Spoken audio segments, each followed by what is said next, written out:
మనము shape belt cut చేసుకున్న తర్వాత ఫ్రంట్ పార్ట్స్కి ఖచ్చితంగా ఈ విధంగా టక్స్ ఇచ్చుకోవాలన్నమాట.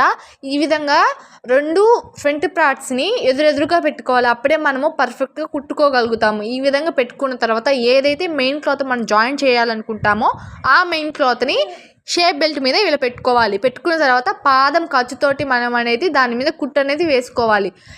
దేనికి కూడా మనము పాదం ఖర్చుతోటి మన స్టిచ్చింగ్ అనేది చేసుకుంటే పర్ఫెక్ట్గా బ్లౌజ్ అనేది కుదురుతుందన్నమాట. సో ఈ విధంగా కుట్టిన తర్వాత ఒకటి కుట్టేసాం కదా, రెండోది కూడా ఇక్కడ టక్స్ వేసాం కదా ఫ్రంట్ పార్ట్కి, ఆ 2 కూడా ఈక్వల్గా అంటే ఎదురెదురుగా వచ్చేటట్టే కుట్టుకోవాలన్నమాట. ఈ టక్స్ ఇచ్చింది మనం కుట్టబోయేది 2 ఎదురెదురుగా ఉండాలి. అప్పుడే మనము షేప్ బెల్ట్ అనేది పర్ఫెక్ట్గా కుట్టినట్లు, లేకుంటే లేదనమాట. సో ఎక్స్ట్రా ఖర్చు ఏదైనా ఉంటే ఈ విధంగా కట్ చేసుకోవాలి. చూస్తున్నారు కదా, ఈ విధంగా కట్ చేసుకున్న తర్వాత ఏం చేయాలి అని అంటే ఒకసారి మీ గోరుతోటి దాని మీద ఇలాగా రబ్ చేసినట్లు అనాలి. అనిన తర్వాత మనం పాదం ఖర్చుతో కుట్టాం కదా, ఆ ఖర్చుతోటి కలిపి మధ్యలో స్టిచ్చింగ్ అనేది చేసుకోవాలి. నేను చూపిస్తున్నాను చూడండి, ఆ మధ్యలో అనేది కుట్టు అనేది పడేటట్టు ఇప్పుడు కుట్టుకోవాలి. ఏదైతే ఖర్చు ఉందో దాని మీద కుట్టు అనేది పడేటట్లు మనం కుట్టుకోవాలి.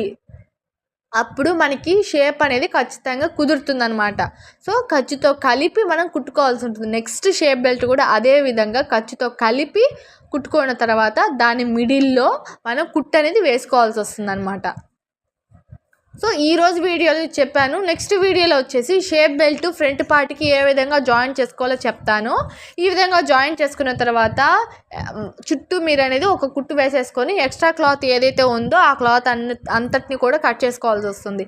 నెక్స్ట్ వీడియోలో షేప్ బెల్ట్ ఫ్రంట్ పార్ట్కి ఏ విధంగా కట్ చేసుకోవాలి అనేది క్లారిటీగా చెప్తాను, కుట్టుకోవాలి అనేది కూడా చెప్తాను అనమాట. సో నెక్స్ట్ వీడియోలో కలుద్దాము. సో ఈ వీడియోకి అయితే ఇంతేను. ఏదైతే ఎక్స్ట్రా పీస్ ఉందో అదైతే కట్ చేసుకోవాల్సి వస్తుంది మీరు. సో అంతేను, చూసారు కదా 2 ఫ్రంట్ పార్ట్స్ ఈక్వల్గా ఉన్నాయి, అంటే ఎదురెదురుగా ఉన్నాయి.